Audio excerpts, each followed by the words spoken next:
যেই মাজারে গেলে, যেই পীরের কাছে গেলে সেজদা দেওয়ার জন্য বলে অথবা মানুষ সেজদা দেয়, নিঃসন্দেহ বলবেন বেটা ভণ্ড, তোর কাছে আমি আর যাব না। কারণ সেজদা এই কপাল এবং নাক আল্লাহর কাছে দিলাম, আল্লাহর পায়ের মধ্যে সেজদা দিলাম, সেই একই জিনিস তোর কাছে আমি দেবো কেন? তুই মরে গিয়েছিস, তুই যখন ছিলি না তখন তোর কেউ সেজদা দেয় না, তুই এসেছিস সেজদা পেয়েছিস, এখন তুই মরে গেছিস। তোর যদি সারা জীবনও ডাকি, সারা জীবন যদি সেজদা দিয়ে ডাকি যে আমার একটু বৃষ্টি দেন, মেঘ দেন, বৃষ্টি দেন, মেঘ দেন, ওই লোকটা কি দিতে পারবে?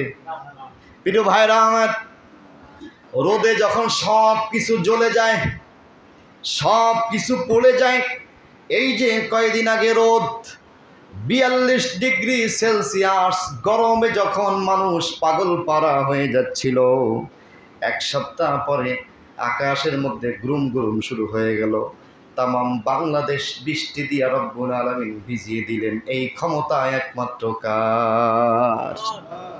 আল্লাহর কাছে মানুষ চেয়েছে বৃষ্টি দরকার হয়, জমিনটা শুকিয়ে যায়, ফসলগুলি মরে যায়, মানুষগুলি হাহাকার করে বৃষ্টির জন্য আল্লাহর কাছে বলে। একদিন, 2 দিন, 3 দিন, 4 দিন, 1 মাস 15 দিন পরে রব্বুল আলামিন ঠিক ওই বৃষ্টি দেয়।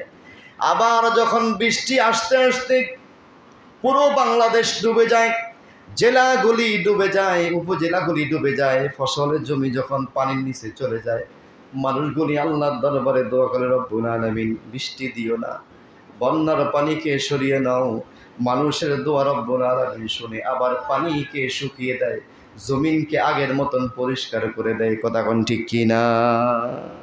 যিনি শুয়ে আছে কবরে, তার কাছে যদি সেজদায় পড়ে থাকে না, সারা জীবন চান আমারে দেন, সে কি দিতে পারবে? তাহলে আপনি সেখানে যাবেন কেন? সেখানে সেজদা দেবেন কেন? যান, জিয়ারত করে চলে আসেন, তার জন্য দোয়া করেন। কারণ উনি যে কবরে চলে গেছে, 3.5 হাত মাটির নিচে গেছে, ওখানে কি এসি? কথা কোন? এসি, লাইট আছে, বাতি আছে, ফ্যান আছে, কি যে যন্ত্রণা ওখান, ওই অবস্থাটা নিয়ে আপনি 1.5 সেকেন্ড কল্পনা করেন যে ওখানে কি অবস্থা। যদি লোকটা ইমানদার হয়, লোকটা যদি ফরেজগার হয়, স্পেশালি তার কবরের মধ্যে শান্তি আসবে, শান্তির ফয়সালা হবে, জান্নাতের টুকরা হবে। এই যে শান্তি যে আসবে কার কাছ থেকে? তার কবরের মধ্যে আলোর ব্যবস্থা করে দিবেন কে? তার কবরের মধ্যে জান্নাতের বাগানের ব্যবস্থা করে দিবেন কে? তার কবরে যদি আল্লাহ ব্যবস্থা করে দেয়, সে নিজের থেকে কোনো ব্যবস্থাই করতে পারবে না। আপনি কেন তার কাছে গিয়া চান? বোকামি ছাড়া আর এটা কিছুই হতে পারে না। এটা একদম বোকামি যে লোকটা মরে গেছে, তার কাছে আর কি চাবো? যদি লোকটা দিতেই পারতো, মরা মানুষ যদি দিতেই পারতো, ভালো করে বুঝবে, মরা মানুষ যদি দিতেই পারতো, তাহলে লোকটা যখন মরে গেছে, কাদের উপরে, খাটের মধ্যে শোয়ায় আপনি যখন তাকে নিয়ে যাচ্ছেন অন্ধকার কবরে, লোকটা যদি কিছু পারতোই, সেখান থেকে ঠেলে বের হয়ে আমারে কবরে রাখিস কেন, এই অন্ধকার করো, আমি যাবো কেন, তুই থাকবি এসির মধ্যে, আমি থাকবো কবরে, ধর কবরে যাবো না, এসির তলে দৌড় দিয়ে চলে আসতো। কথা কোন ঠিক কিনা? লোকটা কিছুই করতে পারবে না, কোনো ক্ষমতা নাই। তাকে গোসল করাচ্ছে, নামাচ্ছে, কাদের মধ্যে তুলছে, এরপরে কবরের মধ্যে রাখছে, লোকটা কিছুই বলছে না। তার মানে কি?